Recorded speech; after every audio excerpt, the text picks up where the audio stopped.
In 1969, during the historic Apollo 10 mission, 3 astronauts journeyed where no human could see them behind the cold, dark side of the moon, suddenly completely cut off from planet Earth.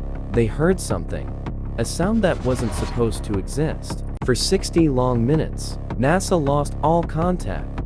No radio signals, no tracking data, nothing. Just pure, terrifying, cosmic silence. Until a strange, eerie, whistling sound filled their headsets. A sound so bizarre, they called it outer space music. NASA classified these audio tapes, burying them in secret archives for decades. Why? Officially, they claimed it was just harmless electromagnetic interference, but the astronauts' own transcripts tell a very different, terrifying story. Imagine being hundreds of thousands of miles away from home. Inside the cramped, cold capsule of Apollo 10, Eugene Cernan and John Young looked at each other. The silence of the cosmos was suddenly shattered. In disbelief, Cernan whispered through his microphone, "You hear that? That whistling sound?"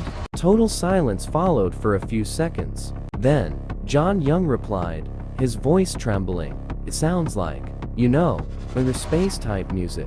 They were completely alone, trapped behind the dark side of the moon, cut off from Earth's magnetosphere, and cut off from all human contact. There was absolutely no scientific reason for this terrifying sound to exist. So what was it?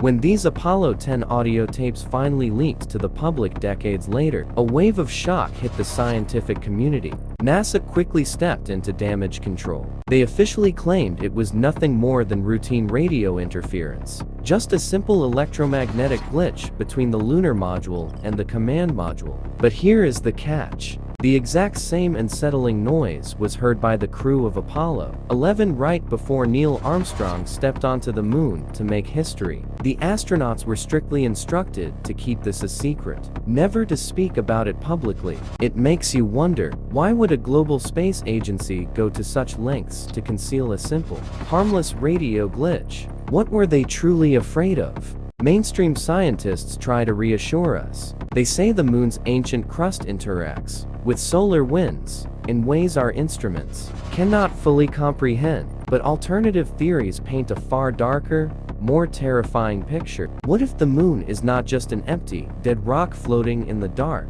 What if that strange, rhythmic music wasn't static at all? What if it was a broadcast, a coded signal, or a direct warning from something ancient, watching humanity from the depths of the dark side? Something that has been there long before we ever built rockets. To this very day, the true origin of the outer space music remains one of NASA's most guarded cosmic mysteries.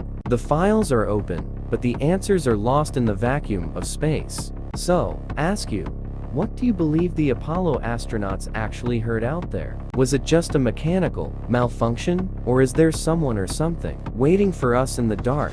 Drop your theories in the comments below. If you are brave enough to explore the truth, hit that subscribe button and join the Cosmic King crew. Until next time, keep your eyes on the stars.